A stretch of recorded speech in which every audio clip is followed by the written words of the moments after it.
Today, I'll show you how to bulk delete emails in Gmail. If your Gmail inbox is crowded and you want to clean it up fast, bulk deleting is one of the easiest ways to do it. Instead of removing emails one by one, you can select large groups of messages and delete them in just a few clicks.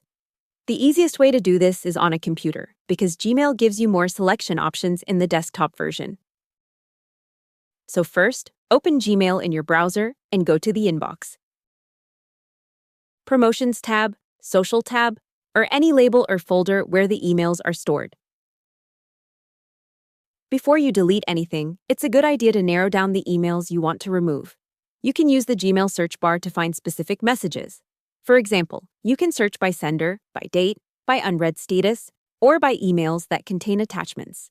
This helps you avoid deleting important messages by mistake. Once you see the emails you want to remove, click the checkbox at the top of the email list. This will select all emails currently visible on that page. Gmail usually shows up to 50 conversations at a time. After that, look for the message at the top that says all conversations on this page are selected.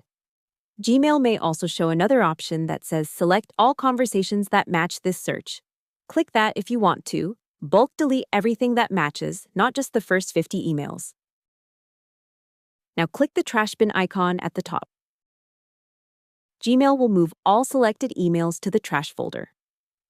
One important thing to remember is that the emails are not permanently deleted right away. They stay in trash for about 30 days, so you still have time to recover them if you change your mind. If you want to delete them permanently immediately, open the trash folder from the left menu and click Empty Trash Now. And that's how to bulk delete emails in Gmail. Hope the tutorial was helpful. Subscribe to my channel and see you in the next video.